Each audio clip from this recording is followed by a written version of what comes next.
He was, at that point, a builder, developer, and he and his father had opened an apartment complex called Trump Village. Yeah. He was openly racist in that he never allowed black people to live there.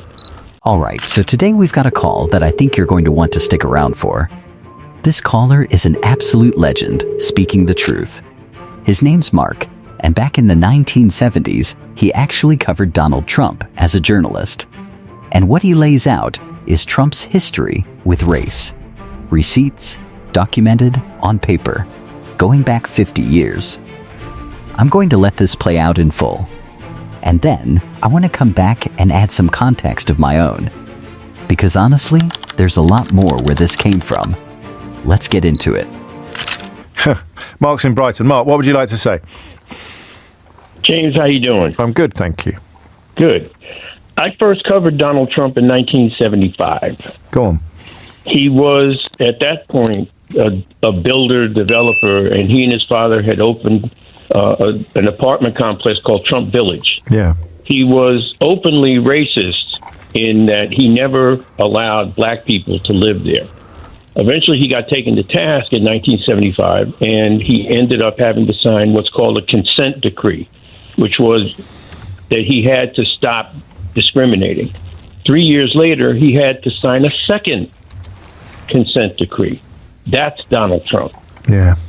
All right? It's as simple as that. This is a guy who, through the years, as many of your callers have pointed out, never, ever, and this comes from his father, never admitted he was wrong about anything. And that's how he's running the country. And put simply, to quote a Columbo episode, all he wants is all there is, period. He hates non-autocratic Europe. He hates Keir Starmer. He hates you. I hate to say it, but it's true. Donald Trump hates anybody that stands in his way or has any progressive bone in their entire body. And he thrives off chaos, which is why nobody can predict what he's going to do next, because he thrives on that kind of chaos. And the people who benefit from that kind of chaos. Does anybody know how J.D. Vance ended up being vice president? Well, I mean, the word is that it was what Peter Thiel wanted, and that Trump was persuaded by one of his sons that... That's right, Donnie Jr. Yeah. Donnie Jr. lobbied incessantly for J.D. Vance. Otherwise, he wouldn't have the gig. When you say you covered him in the 70s, in what capacity, Mark? I worked at a radio station. Oh, that'll never catch on, will it? Well, then you're well placed, because the 1973 stuff, I think Hillary Clinton brought up during the election, and it didn't land. I'll tell you the other thing it does, if we're going to get psychological, which we have done so far today. It explains his continuing hatred of diversity, equity, and inclusion, because that was one of the occasions when he did actually get his knuckles rapped fairly robustly by the authorities for being a racist. For You know what DEI actually stands for? Go on. Don Jr., Eric, and Ivanka. I'll ask you what I've asked everybody then. How does he get away with it? And for you, this is a 50-year canvas that you can paint on now. How does he get away with it? When some of the stuff you're telling me is so obvious, and much of it is on the record. He gets away with it because for many years, he was a New York phenomenon. All right? People in New York knew who he was. People in New York knew who his father bribed so that he could get, for example, the construction of a hotel that was against zoning law, that kind of stuff. And then people on the West Coast started knowing him when he started spreading his wings a little bit. But most people in the middle of America had no clue who Donald Trump was until The Apprentice. Right. And that whole "you're fired" thing, which is entertainment. Sure. Okay, I never watched it, but it's entertainment. Yeah. That convinced Donald Trump that one day he could be president, because these people in the middle of the country would follow him once he developed a line that they could agree with and that they could align with. This is a guy who appeals to the religious right in America, who's been divorced 3 times, had I don't know how many affairs. I mean, it boggles the mind how easily people get away with it. But listen, I don't want to take up too much of your time. Before I go, can you do me a big favor? It depends what it is. Will you stop? Well, you can't stop. Will you tell people to stop using the word woke until they can define it? I've done that already. I've written a bloody book about it, Mark. I've done my bit in this field, but Okay. yeah, no. I know. Before you go, actually, you need to do one more thing. How does it play out? What happens next? What happens next is whatever the most chaotic stuff he can dream up in his head is. The tariff thing is just the beginning. He's going to start coming down, and this won't really cause a ripple in the rest of the world, but he's going to start coming down on Americans who disagree with him like a ton of bricks. It hasn't happened yet. Well, it's kind of happening, isn't it? Very, very soon. But tell people to stop using... Do you know where the word woke came from? Of course I do, yes. It was a good thing. It were people who were alive to or awake to discrimination. No. Oh, go on then, correct me. No. In 1949, a blues singer by the name of Leadbelly, you know who he is? No, Go on. Okay. In 1949, Leadbelly did a song called Scottsboro Boys about 9 men who were almost lynched because they were accused of raping 2 white women. Eventually, they all got off, and one of them went into hiding. It's a very long, convoluted story.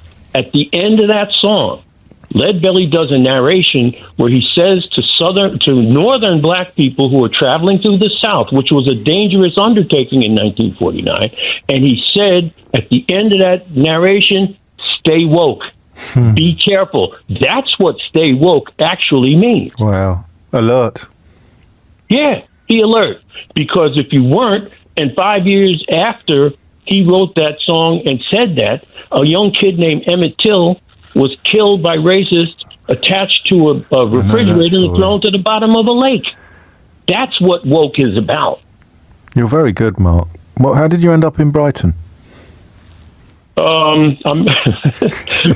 My wife isn't here, so I can say this. She convinced me once I retired to come over here, and I enjoy it. I'm actually, in retrospect, I'm really glad I'm not in America to experience this. I was in New York like a week and a half, 2 weeks ago, and people in New York are beat down. They were beat down economically, which is why so many of them turned on Joe Biden. Right. But they're being beat down on a daily basis. I saw older people walking the streets who basically were clinging, and I mean clinging, onto a rent-controlled apartment because that was all they had. And that provides fertile ground for the kind of fantasies that Donald Trump is selling again. Oh, yeah. I get it. And by the way, if you want to see what Donald Trump is really all about, read Mary Trump's book. That's the second recommendation today. And it still doesn't, no one can go all the way there, can they? Because that's his niece, I think, describing him in terms. You've got all of the things you remind us of, the court cases coming out of his ears, the things he's said out loud, never mind the things he's been convicted of, the bankruptcies, the appalling associations, and yet here he is. There's something else, isn't there? There's something, if we were religious people, Mark, I don't know whether you are or not, there's something almost Faustian about this level of achievement, given the backdrop that you describe and that others have described all morning.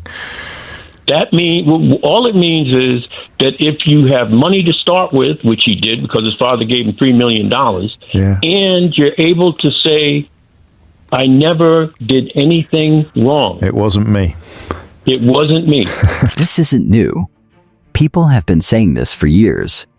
During the 2016 campaign, again in 2024, and every time they got shut down for it.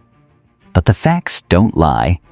We're talking about housing discrimination back in the 70s. A newspaper ad calling for teenagers to be executed. Comments questioning Obama's birthplace. Travel bans. Comments about other countries that I won't repeat here.